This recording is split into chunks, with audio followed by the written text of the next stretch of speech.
Alrighty, welcome back everyone. We just talked about dynasties in college football and how maybe they're just a thing of the past. And yes, I cannot wait on the Saban era untold stories. Man, that is going to be incredible.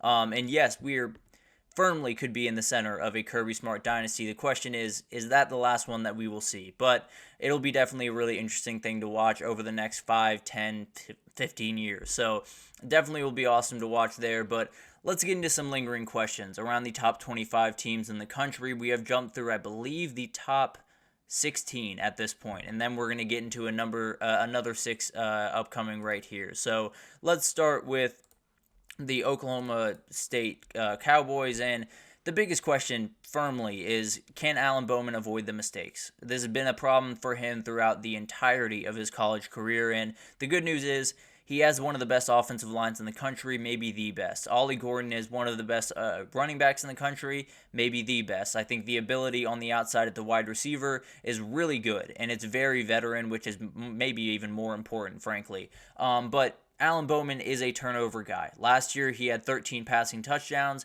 He had 12 interceptions.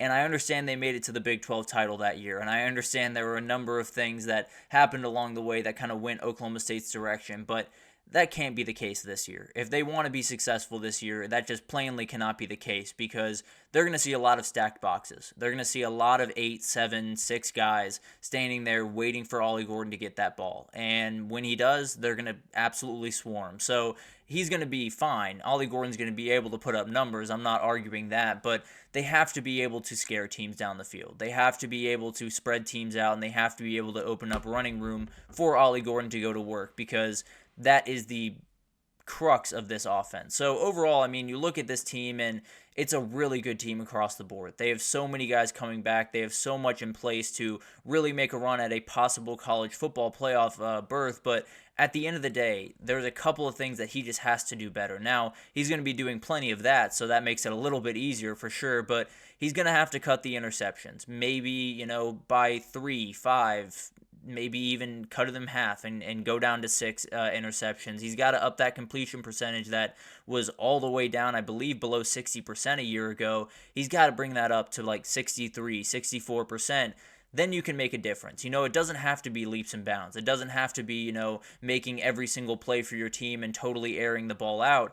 He's just got to make sure that using Ollie Gordon isn't the only option on this team. And if a team can back up into coverage and pick him off every couple of drives, they're just going to have a really tough time keeping up in this league that is remarkably competitive. Moving on to Kansas State, the question I have is, was kicking Will Howard out the door a mistake? Because we all know the story at this point. Avery Johnson came in late last year, played incredible football, was an incredible athlete, especially running the ball, and then Will Howard hit the transfer portal, found his way to Ohio State. He is now the starter. The question is, do they want that veteran presence? Did they miss out on having this guy in that room and making sure that they had someone that maybe this Avery Johnson thing doesn't go quite as smoothly as they want it to? Now, I'm having a hard time arguing this because I don't think any Kansas State fan is worried about it, and I'm not worried about it one bit because I think Avery Johnson is downright special, and I think he's going to do a number of really good things. That being said, he does need to take a big-time step forward passing the ball. That was the place that Will Howard was pretty comfortably better than him a year ago, and Avery Johnson's definitely got to take a step forward there. Got to get better at completion percentage, got to be just more consistent delivering the football. So I do think it's one of those things that I don't know if it's really going to cause too much of a problem, but there's a reality where maybe Avery Johnson goes down with an injury, or maybe Avery Johnson just isn't playing all that great late down the stretch, and you need a guy that has been in those scenarios to come in and make those plays. Now, Will Howard's not a guy that was going to wait around by any means, but it is something that maybe is something to watch as we get a little bit closer. They're still trying to figure out the backup over there, so if Will Howard was there, it wouldn't necessarily be too much of an issue. But at the end of the day, it's kind of a big-time hypothetical that I don't think we'll be questioning at the end of the year, but always something to keep in mind.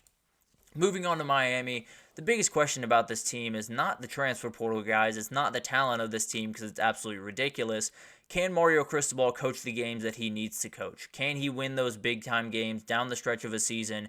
And it's going to fall on him in a lot of ways. When you look at those games towards the end of the season, in the conference championship, in the playoff, there are a lot of tactics that are put into play. There is a lot of chess matches that are put into play between those two coaches, and in a lot of ways, the coaches are the ones that win those games.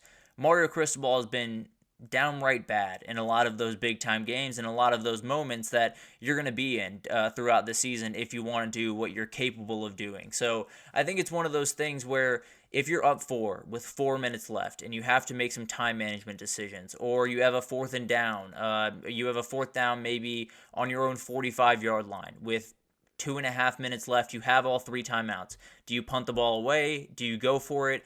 Those are the type of decisions that he has to be able to make down the stretch of this season, or they're just going to be a little bit disappointing this upcoming year. Now, another part of this is he just got to lean on his coordinators more. He has 2 really, really good coordinators in Al Golden and Shannon Dawson, and trust them. Believe that they are going to make the right decision. And I understand you got to get involved from time to time, but at the end of the day, it felt like last year he just had his hands on it just a little bit too much at times, especially late in that Georgia Tech game. So I think it's one of those things that Miami has everything on the table this upcoming year, including a national title, but the coach could be the thing that holds them back if he doesn't get some of the issues that he's had in the past under control, and definitely something that will be fun to watch down the stretch of those big-time games for Miami, even in week 1, frankly. But moving on to Texas A&M, the big question I have here is kind of twofold. Can Connor Weigman stay on the field, and then can he hit a ceiling? Because the way that NFL scouts talk about this kid is out of this world. They talk about this kid as he could be a number 1 overall pick in the NFL draft this upcoming year, and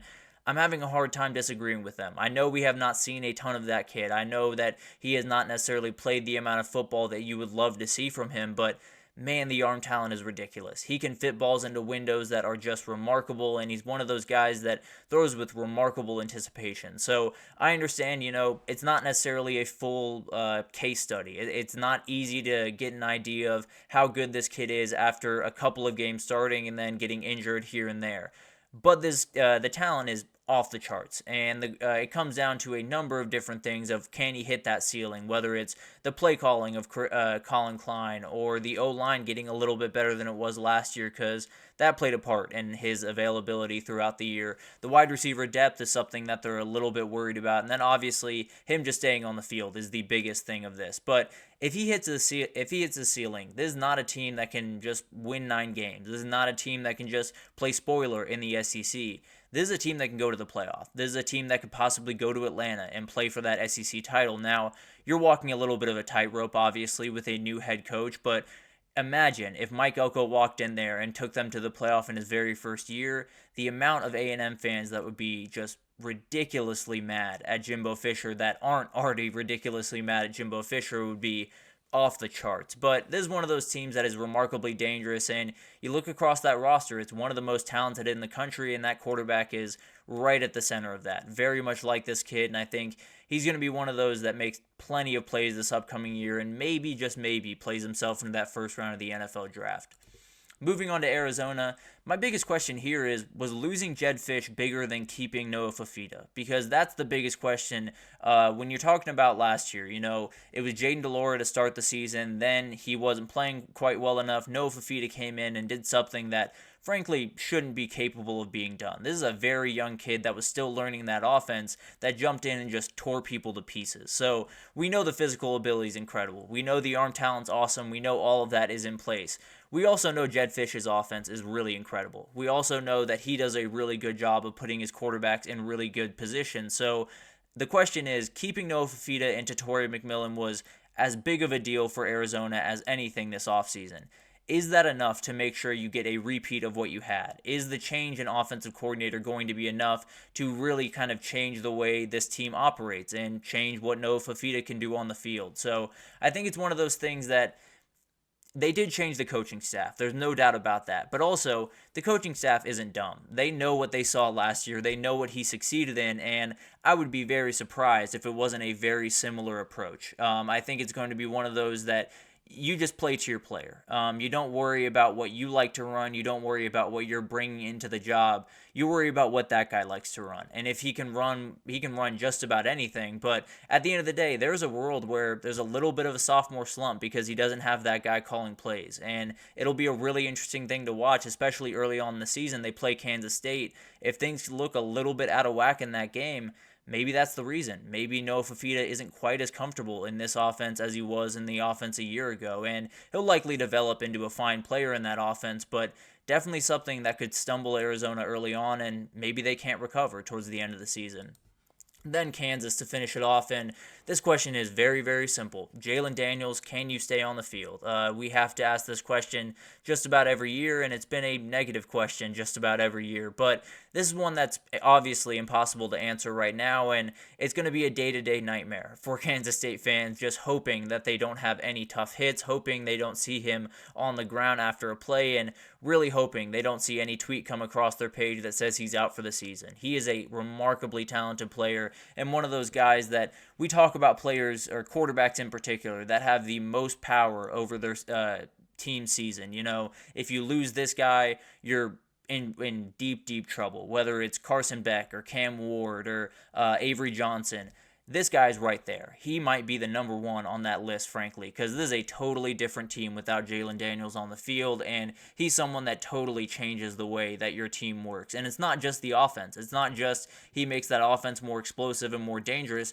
The defense plays harder when they see him on the field because he's a natural leader, because he brings so much energy, and because he's someone that not only can he bring energy to the offensive line, to the wide receivers, to the tight ends, he'll bring it plenty to the D-line and the linebackers and all of those guys, because he's not just the leader on the offense, he's the leader of this entire team. So seeing number 6 on the field is going to be huge for this team, and it sounds like they will for week 1, but beyond that, you just got to make sure that he is on the field, and cross your fingers, hold your breath, do whatever you got to do. But for Kansas to be successful this year, that guy's got to be on the field, and he's got to be on the field pretty much every single week. Maybe there's a little bit of leeway there somewhere in that schedule, but keeping him on the field is the number one priority, and if they can do that, then this is as dangerous of a team as there is really in the country. But also you got to figure out what that backup situation is going to be. Still kind of a fight there, but it's definitely something that you don't want to have to worry about those backups. I'll put it that way. So a ton of stuff happening around all of these programs. I mean, you get into fall camp, some new questions present themselves, and that was actually the one I used for Texas, figuring out what they're going to do with those running backs. How are they going to pull that off? So it's going to be a really, really interesting thing to watch, and absolutely love breaking these down, but we'll do our last segment on that tomorrow, round out the top 25, even dip a little bit below the top 25 for that one. But let's go into our last break here, and when we come back, we're going to do some fall camp intel. We're kind of wrapping up camp. There's a number of teams that are starting to kind of wind down, get into game week preparation, and there's a number of things that I want to update you on, just kind of grandiose things throughout camp that around some of the big teams in the country. So we'll break it down right after this, so stick with us.